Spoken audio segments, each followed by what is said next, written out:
अगर कोई बच्चा 70-80 नंबर लेकर आ रहा है, क्या वो सक्सेसफुल नहीं है?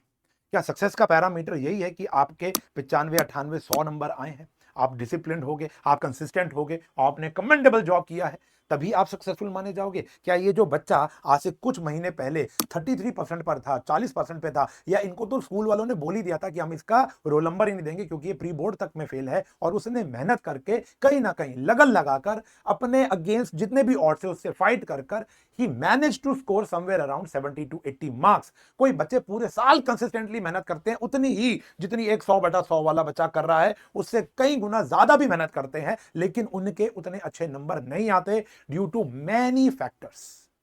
पांच उंगलियां बराबर नहीं है। तो सिर्फ सक्सेस का पैरामीटर क्या अच्छे नंबर होगा कि सिर्फ हम मतलब एडुकेटर्स, पेरेंट्स उन्हीं बच्चों के मार्क्स सेलिब्रेट करें जिनके अच्छे नंबर आए हैं और इन बच्चों को ऐसे ही छोड़ दें? अरे भाई, बड़ी मुश्किल से लगन लगी है इनको। तुम बच्चों को बड़ी मुश्किल से लगन लगी थी नाइन्थ में, एट्थ में, जब आपके कम नंबर आते थे, और आज अचानक से नहीं हुआ ये सब, तुमने बहुत मेहनत की है इसके लिए। आज तुम अगर 80 मार्क्स स्कोर कर रहे हो, वो वाला बच्चा जो अभी पहले कुछ महीनों पहले या 5 महीने पहले, एक साल पहले 40 नंबर स्कोर कर रहा था, उसने कंसिस्टेंसी दिखाई है, अपने अगेंस्ट जितने भी और थे उससे फाइट की है, पेरेंट्स की बात मानी है, एडुकेटर्स की बात मानी है, चाहे ऑनलाइन पढ़ा है चाहे मैराथन से पढ़ा है, लेकिन उसको पढ़ने की हैबिट आ चुकी है। और अगर आज मैंने उसको बोला ना कि बेटा सीख उससे, तू क्या ही मेहनत करता है, तू अगले साल और मेहनत कर, ऐसा बन, नहीं बनना। वो अपने आप लगन, मैं ये नहीं कह रहा हूं कि वो बच्चा अच्छा नहीं है, मुझे पता है कि जो बच्चा 100/100, 99, 98 लेकर आ रहा है ना, उसमें बहुत मेहनत लगती है। जितनी मेहनत 1 से 95 आने में लगती है ना, उससे 95 से 100 जाने में लगती है, क्योंकि उस बच्चे के पास 1% गुंजाइश नहीं होती। लेकिन ऐसे बच्चों को उन बच्चों से कंपेयर करना पाप है, नहीं करना। इन बच्चों की भी एक सक्सेस स्टोरी है। क्या सक्सेस का पैरामीटर मार्क्स लेके चलेंगे? क्या ये बच्चा सक्सेसफुल नहीं है जो 40 से 80 नंबर पर आ गया, और हो सकता है 11th के अंदर वो 80 से 100 पर भी आ जाए? लेकिन आज अगर हमने इसको नीचा दिखा दिया, अगर आज हमने इसको कंपेयर कर लिया, या आज हमने खुद को ही नीचा दिखा दिया कि शिट यार, मेरे नंबर नहीं आए, मैं तो हमेशा फेलियर हूं, मैंने बहुत मेहनत की, मेरे 100 नहीं आए। कई लोग बच्चे उम्मीद लगाकर बैठते हैं, मैंने देखा है ऐसे बच्चों को जो 95, 98 की उम्मीद लगा के बैठे थे, दे लैंड समवेयर अराउंड 89, 85 मार्क्स। उनको इतना डीमोटिवेशन हो रहा है, इतना डीमोटिवेटेड फील कर रहे हैं कि यार वही बच्चे सक्सेसफुल है और हमें क्या है। देखो बेटा, मेरी नजर में सक्सेसफुल वो बंदा है जो मेंटल पीस पर है। मेरी नजर में सक्सेसफुल वो बच्चा है जिसने मेहनत की है।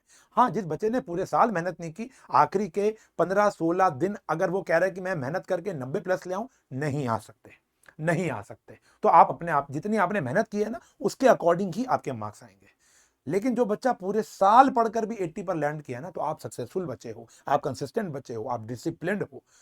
कई बच्चों ने मेरी वीडियोस के नीचे कमेंट किया, मेरे को डीएम किया कि सर क्या फायदा 4000 क्वेश्चन प्लस करने का, ये किताब लगाई, आरडी लगाई, आरएस लगाई, विनर लगाई, आपकी मैराथन देखी, उस टीचर की मैराथन देखी, आपका पेड बैच लिया, उसका भी पेड बैच लिया, स्कूल भी गया, ये सब करने के बावजूद भी सर मेरे इतने ही नंबर आए 85, 86। तो मैंने उस बच्चे से काउंटर क्वेश्चन किया, मैं कहा बेटा सच्चे दिल पर हाथ रखकर एक कसम खा के बात बता कि तेरे 9th में कितना परसेंटेज आया था? He said sir 56। मैं कहा क्या ये ग्रोथ नहीं है? क्या ये सक्सेस नहीं है? हम हमेशा किसी और से कंपेयर क्यों कर रहे हैं? कंपैरिजन अच्छा है, कंपटीशन अच्छा है, लेकिन ऐसा कंपटीशन जो आपका मेंटल पीस छीन ले, ऐसा कंपटीशन जो आपको तोड़ दे, वो किसी काम का नहीं है। आपने जो सीखा है, क्या फायदा है ऐसे सब करने से? मैं आपको बताता हूं क्या फायदा किया आपने बेटा।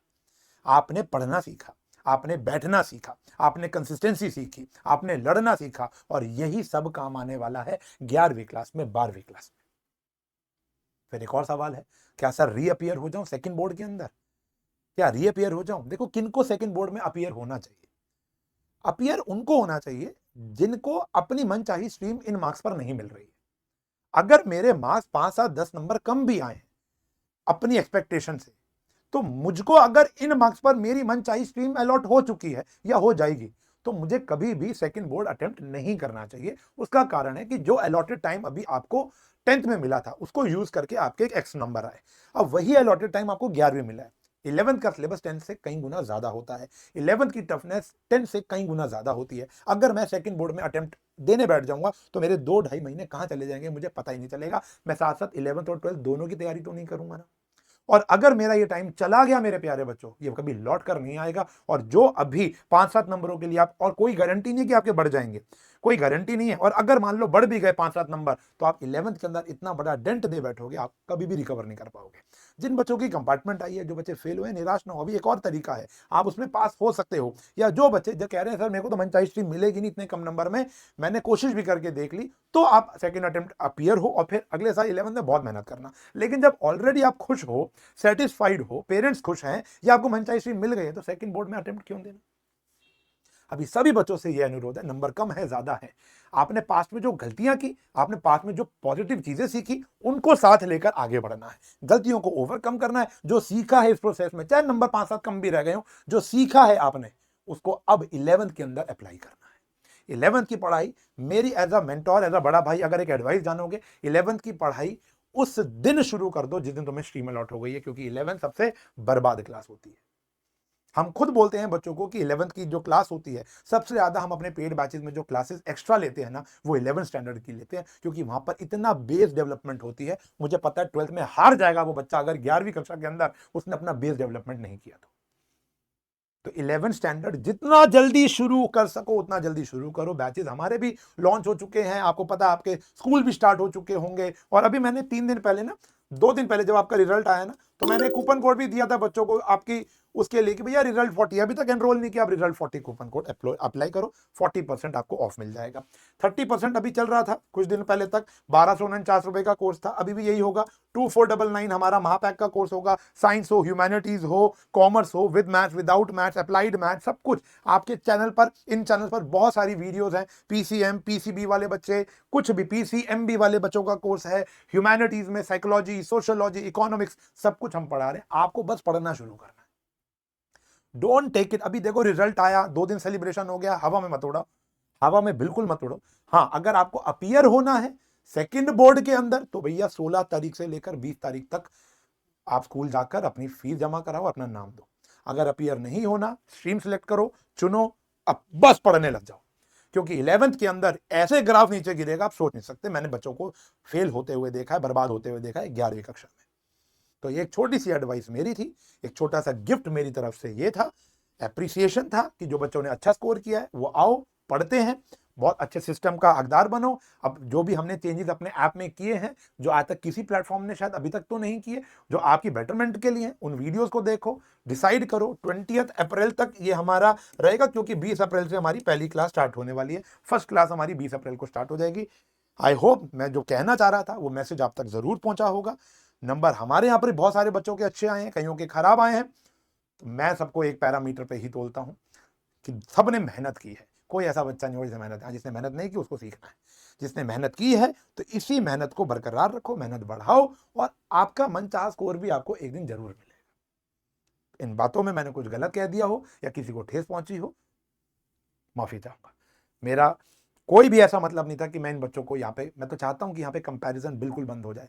सीबीएसई भी बेटा मेरिट लिस्ट नहीं देता, क्योंकि वो कंपटीशन नहीं बढ़ाना चाहता। मुझे नहीं समझ में आती, मेरे जो कलीग्स हैं, मेरे जो हम मित्र हैं, वो क्यों AIR 1 AIR 2 का ये डंका बजाते हैं। आई डोंट नो, पता नहीं, ऐसे तो कोई चीज है ही नहीं। मतलब 10th स्टैंडर्ड में AIR 1 AIR 2 होता ही नहीं है, क्योंकि हर एक राज्य से 2 से लेकर 3 बच्चे ऐसे होंगे जो 500/500 होंगे।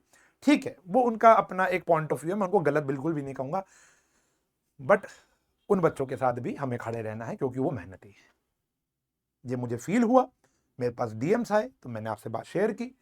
अगर बुरा लगा हो तो माफी, कमेंट खुला है, गाली दे सकते हो, ठीक है। और अगर सही लगा हो तो ये वीडियो उसके साथ शेयर कर देना। जो भी बेचारा डीमोटिवेट होकर दुबक के कहीं बैठा हुआ है, उसको मौका चाहिए, उसको मेहनत कराएंगे आप, मैं मिलकर, पेरेंट्स और हम मिलकर। पेरेंट्स को भेजो जो ऐसा सोच रहे हैं। मेरे आपसे हाथ जोड़कर विनती है पेरेंट्स कि आप ऐसा प्लीज मत करें, कंपेयर ना करें, उनको मोटिवेट करें, अगले साल करेंगे, कभी ना कभी करेंगे, और इतना मैटर नहीं करता।